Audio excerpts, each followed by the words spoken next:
ಸ್ನೇಹಿತರೆ ನಮಸ್ಕಾರ. ಆರೋಗ್ಯ ಅನನ್ಯ ನಿಧಿ ಪಾಠವನ್ನ ಕಲಿತಾ ಇದ್ದೇವೆ. 8ನೇ ತರಗತಿಯ ಕುತೂಹಲ ವಿಜ್ಞಾನ ಪುಸ್ತಕದ 3ನೇ ಪಾಠ ಇದಾಗಿದೆ.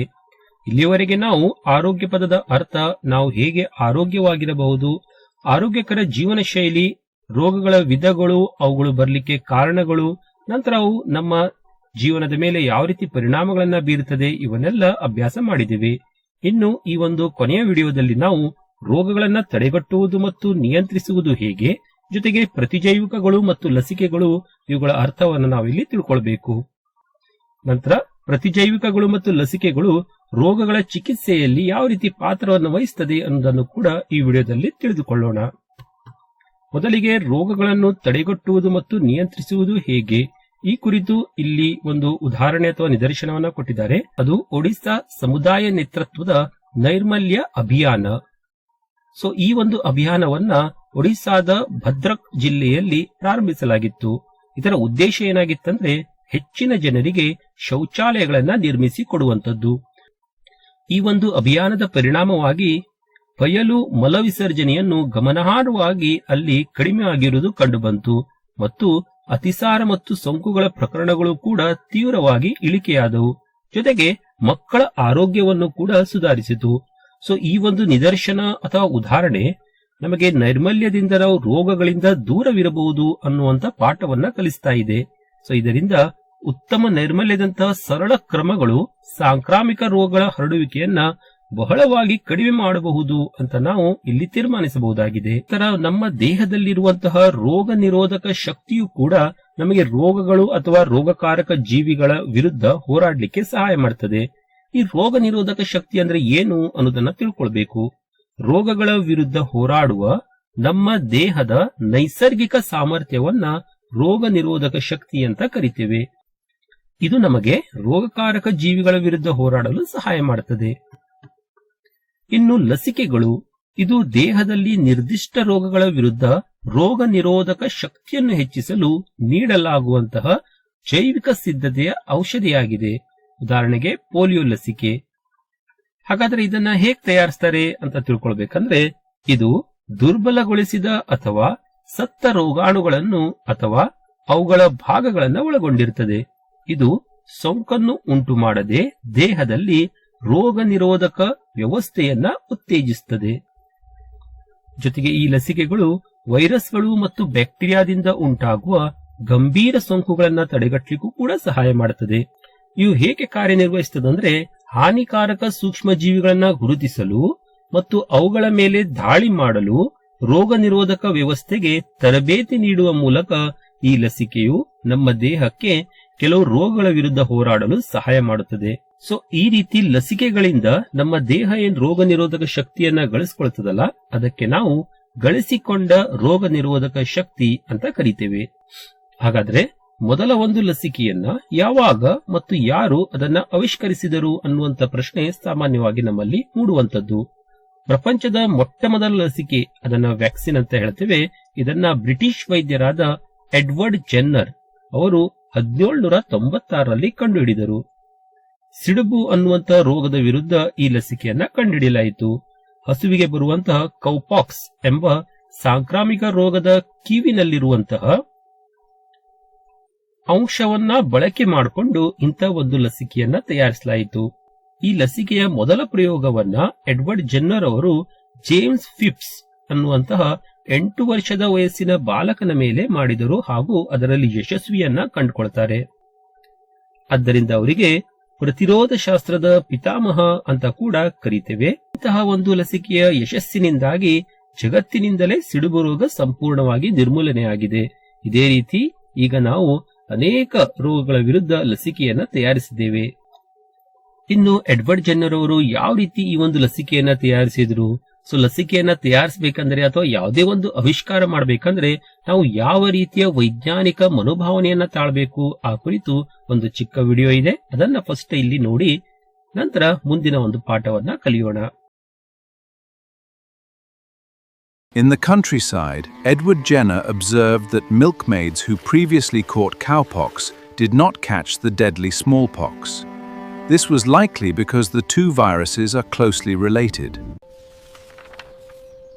Edward Jenner formed a hypothesis that cowpox pus protected people from smallpox. Edward Jenner made a historic test. He injected cowpox sap into a young boy. The boy showed no illness. When later exposed to deadly smallpox, as a result, he found that people who were infected with cowpox sap were now resistant to smallpox. In 1796, Edward Jenner discovered that cowpox could protect against smallpox. This led to mass vaccination campaigns, reaching every corner of the globe. ನೋಡಿದ್ರಲ್ಲ ಸ್ನೇಹಿತರೆ, ಇನ್ನು ಪ್ರತಿಜೈವಿಕಗಳು ಅಂದ್ರೆ ಏನು ಅಂತ ಇಲ್ಲಿ ನಾವು ತಿಳ್ಕೊಳ್ಬೇಕು. ಪ್ರತಿಜೈವಿಕಗಳು ಅಥವಾ ಆಂಟಿಬಯೋಟಿಕ್ಸ್ ಅಂತ ಇಂಗ್ಲಿಷ್ ಅಲ್ಲಿ ಏನ್ ಹೇಳ್ತೇವೆ, ಅದು ಬ್ಯಾಕ್ಟೀರಿಯಾದ ಸೋಂಕುಗಳಿಗೆ ಚಿಕಿತ್ಸೆ ನೀಡಲು ಬಳಸುವಂತ ಔಷಧಿಗಳಾಗಿವೆ. ಇದು ಬ್ಯಾಕ್ಟೀರಿಯಾವನ್ನು ಕೊಲ್ಲಲು ಅಥವಾ ಅವುಗಳ ಬೆಳವಣಿಗೆಯನ್ನ ತಡೆಯಲು ಸಹಾಯ ಮಾಡುತ್ತದೆ. ಆದ್ರೆ ಸ್ನೇಹಿತರೆ ಗೊತ್ತಿರಲಿ, ಪ್ರತಿಜೈವಿಕಗಳು ಬ್ಯಾಕ್ಟೀರಿಯಾದ ಸೋಂಕುಗಳ ವಿರುದ್ಧ ಮಾತ್ರ ಕಾರ್ಯನಿರ್ವಹಿಸುತ್ತದೆ. ಅವು ಪ್ರೋಟೋಜೋವಾದಿಂದ ಅಥವಾ ವೈರಸ್ಗಳಿಂದ ಉಂಟಾಗುವ ರೋಗಗಳ ವಿರುದ್ಧ ಕೆಲಸ ಮಾಡುವುದಿಲ್ಲ. ವಿಷಯ ಕೂಡ ತಾವು ಇಲ್ಲಿ ತಿಳ್ಕೊಳ್ಬೇಕು. ಏನಂದ್ರೆ, ಈ ಹಿಂದೆ ನಿರ್ದಿಷ್ಟ ಪ್ರತಿಜೈವಿಕದಿಂದ ಕೊಲ್ಲಲ್ಪಟ್ಟ ಬ್ಯಾಕ್ಟೀರಿಯಾಗಳು ಈಗೀಗ ಅದೇ ಪ್ರತಿಜೈವಿಕವನ್ನು ನೀಡಿದರೂ ಸಾಯದೆ ಬದುಕುಳಿಯುತ್ತಿರುವುದು ಮತ್ತು ವೃದ್ಧಿಸುತ್ತಿರುವುದು ಕಂಡುಬರುತ್ತಿದೆ. ಇದನ್ನೇ ನಾವು ಪ್ರತಿಜೈವಿಕ ಪ್ರತಿರೋಧ ಎನ್ನುವರು. ಅಂದ್ರೆ ರೋಗಕಾರಕ ಬ್ಯಾಕ್ಟೀರಿಯಾಗಳಲ್ಲಿ ಕೂಡ ಪ್ರತಿರೋಧಕತೆ ಬೆಳೀತಾ ಹೋಗ್ತದೆ. ಆ ಒಂದು ಪ್ರತಿರೋಧಕತೆಯನ್ನ ಪ್ರತಿಜೈವಿಕ ಪ್ರತಿರೋಧ ಅಂತ ಕರಿತೀವಿ. ಇದು ಸಾಮಾನ್ಯ ಸೋಂಕುಗಳಿಗೆ ಚಿಕಿತ್ಸೆ ನೀಡುವುದನ್ನ ಕಷ್ಟಕರವಾಗಿಸಿದೆ ಮತ್ತು ದೀರ್ಘಕಾಲದ ಅನಾರೋಗ್ಯವನ್ನು ಸಂಕೀರ್ಣಗೊಳಿಸಿ ತೊಂದರೆಗಳನ್ನು ಕೂಡ ಹೆಚ್ಚಿಸುತ್ತದೆ, ಜೊತೆಗೆ ಸಾವಿಗೂ ಕೂಡ ಕಾರಣ ಆಗ್ತಾ ಇದೆ. ಅದರಿಂದ ಪ್ರತಿಜೈವಿಕಗಳನ್ನು ನಾವು ಹೆಚ್ಚಾಗಿ ಅಥವಾ ಅಧಿಕವಾಗಿ ಬಳಕೆ ಮಾಡಬಾರದು. ಇನ್ನು ಸಮಾಜದಲ್ಲಿ ಪ್ರತಿಜೈವಿಕ ಪ್ರತಿರೋಧವು ಹೇಗೆ ಹರಡ್ತಾ ಇದೆ, ಹೇಗೆ ಹೆಚ್ಚಾಗ್ತಿದೆ ಅನ್ನೋದನ್ನ ಈ ಒಂದು ಇಲ್ಲಿ ಚಿತ್ರದ ಮೂಲಕ ನಾವು ತಿಳ್ಕೊಳ್ಬಹುದು. ಸ್ನೇಹಿತರೆ, ಈ ಪ್ರತಿಜೈವಿಕ ಔಷಧಿಗಳು ಏನಿದೆಯಲ್ಲ, ಕಾಯಿಲೆ ಬಂದಾಗ ಮನುಷ್ಯನಿಗೂ ಕೊಡ್ತಾ ಇದ್ದೇವೆ, ಜೊತೆಗೆ ಪ್ರಾಣಿಗಳಿಗೂ ಕೂಡ ಕೆಲವೊಂದು ಕಾಯಿಲೆಗಳ ವಿರುದ್ಧ ಪ್ರತಿಜೈವಿಕಗಳನ್ನ ಕೊಡ್ತಾ ಇದ್ದೇವೆ. ಸೊ ಈ ರೀತಿ ಪ್ರಾಣಿಗಳಿಗೆ ನಾವು ಪ್ರತಿಜೈವಿಕಗಳನ್ನ ಕೊಟ್ಟಾಗ ಪ್ರಾಣಿಗಳಲ್ಲಿನ ಬ್ಯಾಕ್ಟೀರಿಯಾದಲ್ಲೂ ಕೂಡ ಪ್ರತಿರೋಧದ ಬೆಳವಣಿಗೆ ಆಗ್ತದೆ.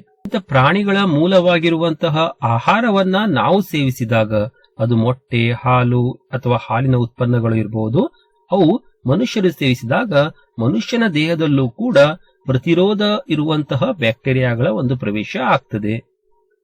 ಜೊತೆಗೆ ಪ್ರಾಣಿಗಳು ಮಲಮೂತ್ರ ವಿಸರ್ಜನೆ ಮಾಡಿದಾಗ ಮಣ್ಣಿನಲ್ಲಿ ಅವು ಹರಡುವಂತದ್ದು. ನಂತರ ಅಂತಹ ಒಂದು ಮಣ್ಣಿನಲ್ಲಿ ಅಥವಾ ಹೊಲದಲ್ಲಿ ಸಸ್ಯಗಳನ್ನ ಬೆಳೆಸಿದಾಗ ಅಂತ ಸಸ್ಯಗಳನ್ನ ನಾವು ಸೇವಿಸಿದ್ದೇವೆ ಅಥವಾ ಆ ಸಸ್ಯಗಳ ಒಂದು ಆಹಾರವನ್ನ ಸೇವಿಸಿದಾಗ ಮತ್ತೆ ಪ್ರಾಣಿಗಳ ಮೂಲಕ ಅಥವಾ ಆ ಒಂದು ಪ್ರಾಣಿಗಳಲ್ಲಿ ಬೆಳವಣಿಗೆ ಆದಂತಹ ಪ್ರತಿರೋಧದ ಏನು ಬ್ಯಾಕ್ಟೀರಿಯಾಗಳು ಇದೆಯಲ್ಲ, ಅವು ಸಮುದಾಯದಲ್ಲಿ ಅಥವಾ ಸಮುದಾಯದ ಜನರಲ್ಲಿಯೂ ಕೂಡ ಹರಡ್ತಾ ಇರ್ತದೆ.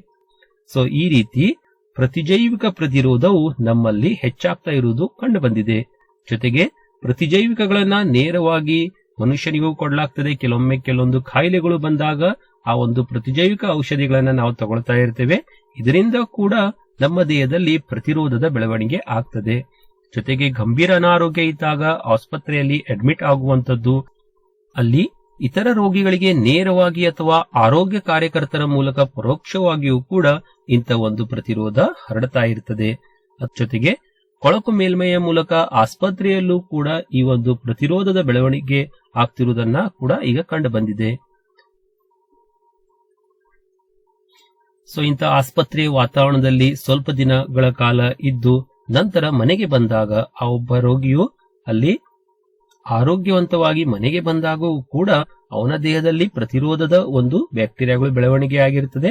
ಅವನ ಮೂಲಕವೂ ಕೂಡ ಮತ್ತೆ ಸಮುದಾಯದಲ್ಲಿ ಪ್ರತಿರೋಧಕ ಬ್ಯಾಕ್ಟೀರಿಯಾ ಹರಡ್ತಾ ಇರ್ತದೆ, ಅವುಗಳ ಬೆಳವಣಿಗೆಯಲ್ಲಿ ಆಗ್ತಾ ಇರ್ತದೆ. ಸೊ ಸ್ನೇಹಿತರೆ, ಸೊ ಈ ರೀತಿ ಸಮುದಾಯದಲ್ಲಿ ಪ್ರತಿರೋಧಕ ಇರುವಂತಹ ಬ್ಯಾಕ್ಟೀರಿಯಾಗಳ ಒಂದು ಹರಡುವಿಕೆ ನಡೀತಾ ಇರುವಂತದ್ದು. ಇನ್ನು ನಾವು ಪ್ರತಿಜೈವಿಕ ಔಷಧಿಗಳನ್ನ ಸೇವಿಸಿದಾಗ ಯಾವೆಲ್ಲ ಬದಲಾವಣೆಗಳು ನಮ್ಮ ದೇಹದಲ್ಲಿ ಆಗ್ತದೆ ಅನ್ನೋದನ್ನ ತಿಳ್ಕೊಳ್ಬೇಕು. ಮೊದಲನೇದಾಗಿ, ಪ್ರತಿಜೈವಿಕಗಳನ್ನ ಸೇವಿಸಿದಾಗ ಕೆಲವು ಸೂಕ್ಷ್ಮ ಜೀವಿಗಳು ಪ್ರತಿಜೈವಿಕಗಳಿಗೆ ಪ್ರತಿರೋಧವನ್ನ ಬೆಳೆಸಿಕೊಳ್ತಾ ಇರುತ್ತದೆ. ಜೊತೆಗೆ ಪ್ರತಿಜೈವಿಕಗಳು ಅನಾರೋಗ್ಯಕ್ಕೆ ಕಾರಣವಾಗುವಂತಹ ಬ್ಯಾಕ್ಟೀರಿಯಾವನ್ನು ಸಾಯಿಸಿದಾಗ ಅವು ದೇಹವನ್ನು ಸೋಂಕಿನಿಂದ ರಕ್ಷಿಸುವ ಉತ್ತಮ ಬ್ಯಾಕ್ಟೀರಿಯಾಗಳನ್ನು ಕೂಡ ಅಲ್ಲಿ ಕೊಲ್ತಾ ಇರ್ತದೆ, ನಾಶ ಮಾಡ್ತಾ ಇರ್ತದೆ. ನಂತರ ಪ್ರತಿಜೈವಿಕ ಪ್ರತಿರೋಧಕ ಬ್ಯಾಕ್ಟೀರಿಯಾವು ಬೆಳೀತಾ ಹೋಗ್ತದೆ ಮತ್ತು ಸ್ವಾಧೀನಪಡಿಸಿಕೊಳ್ಳುತ್ತದೆ, ಅಂದ್ರೆ ಅವುಗಳ ಸಂಖ್ಯೆನೇ ಅಲ್ಲಿ ಹೆಚ್ಚಾಗುವಂತದ್ದು. ಅದಾದ ನಂತರ ಕೆಲವು ಬ್ಯಾಕ್ಟೀರಿಯಾಗಳು ಪ್ರತಿಜೈವಿಕ ಪ್ರತಿರೋಧವನ್ನು ಕೂಡ ಇತರ ಬ್ಯಾಕ್ಟೀರಿಯಾಗಳಿಗೆ ವರ್ಗಾಯಿಸುತ್ತದೆ. ಇದು ಹೆಚ್ಚಿನ ಸಮಸ್ಯೆಗಳನ್ನು ಉಂಟು ಮಾಡುವಂತದ್ದು. ಈ ರೀತಿಯಾಗಿ ನಮ್ಮ ದೇಹದಲ್ಲಿ ನಮಗೆ ಸಹಾಯ ಮಾಡುವಂತಹ ಬ್ಯಾಕ್ಟೀರಿಯಾಗಳ ಸಂಖ್ಯೆ ಕಡಿಮೆ ಆಗ್ತಾ ಹೋಗುತ್ತೆ ಮತ್ತು ಪ್ರತಿರೋಧಕವನ್ನ ಹೆಚ್ಚಿಗೆ ಮಾಡಿಕೊಳ್ಳುವಂತಹ ಬ್ಯಾಕ್ಟೀರಿಯಾಗಳ ಸಂಖ್ಯೆ ಅಲ್ಲಿ ಹೆಚ್ಚಾಗ್ತಾ ಇರ್ತದೆ. ಅದರಿಂದ ಸ್ನೇಹಿತರೆ, ಇಲ್ಲಿ ಚಿತ್ರದಲ್ಲಿ ತಾವು ನೋಡ್ತಾ ಇದ್ದೀರಿ, ಯಾವತ್ತು ನಾವು ವೈದ್ಯರ ಒಂದು ಸಲಹೆ ಇಲ್ಲದೇನೆ ಪ್ರತಿಜೈವಿಕವನ್ನ ತೆಗೆದುಕೊಳ್ಳಬಾರದು. ಅದೇ ರೀತಿ ನಮ್ಮ ಸಾಕು ಪ್ರಾಣಿಗಳಿಗೂ ಕೂಡ ಅಥವಾ ಜಾನುವಾರುಗಳು, ದನಕರುಗಳಿಗೆ, ಇವುಗಳಿಗೂ ಕೂಡ ಪ್ರತಿಜೈವಿಕಗಳನ್ನ ನೀಡುವುದು ಕಡಿಮೆ ಮಾಡಬೇಕು ಅಥವಾ ನಿಲ್ಲಿಸಬೇಕು. ನಂತರ ದನಕರುಗಳಿಗೆ ನಾವು ರೋಗಗಳು ಬರಬಾರದು ಅಂತ ಅನೇಕ ಬಾರಿ ಪ್ರತಿಜೈವಿಕಗಳನ್ನು ಕೊಡ್ತಾ ಇರ್ತೇವೆ, ಅದನ್ನು ಕೂಡ ನಾವು ಕಡಿಮೆ ಮಾಡಬೇಕು ಅಥವಾ ನಿಲ್ಲಿಸಬೇಕು. ಈ ರೀತಿ ಮಾಡುವುದರಿಂದ ನಮ್ಮ ನೈಸರ್ಗಿಕವಾಗಿ ನಮ್ಮ ದೇಹದಲ್ಲಿರುವಂತಹ ಪ್ರತಿಜೈವಿಕ ಅಥವಾ ರೋಗ ನಿರೋಧಕ ಶಕ್ತಿ ಏನಿದೆಯಲ್ಲ ಅದು ಹೆಚ್ಚಿಗೆ ಆಗ್ತಾ ಹೋಗ್ತದೆ. ಸ್ನೇಹಿತರೆ, ಇದಿಷ್ಟು 6 ವಿಡಿಯೋಗಳಲ್ಲಿ ತಮಗೆ ಈ ಒಂದು ಪಾಠದ ವಿವರಣೆಯನ್ನ ಕೊಟ್ಟಿದ್ದೇನೆ. ಇನ್ನು ಈ ಪಾಠದ ಅಭ್ಯಾಸದಲ್ಲಿರುವಂತಹ ಪ್ರಶ್ನೋತ್ತರಗಳನ್ನ ಪ್ರತ್ಯೇಕವಾಗಿ ವಿಡಿಯೋ ಮಾಡಲಾಗಿದೆ. ಸೊ ಅಲ್ಲಿಂದ ತಾವು ಪ್ರಶ್ನೆಗಳಿಗೆ ಉತ್ತರವನ್ನ ತಿಳ್ಕೊಳ್ಬಹುದು. ಅದು ತಿಳ್ಕೊಳ್ಬೇಕಂದ್ರೆ ಚಾನೆಲ್ ಸಬ್ಸ್ಕ್ರೈಬ್ ಮಾಡ್ರಿ. ಪ್ಲೇ ಲಿಸ್ಟ್ ಅಲ್ಲಿ ಆ ಎಲ್ಲ ವಿಡಿಯೋಗಳು ಇರ್ತದೆ, ಅಲ್ಲಿಂದ ತಾವು ಆ ಪಾಠವನ್ನ ಅಥವಾ ಆ ಪ್ರಶ್ನೋತ್ತರಗಳನ್ನ ಕಲಿಬಹುದು ಅಂತ ಹೇಳ್ತಾ ಧನ್ಯವಾದಗಳು.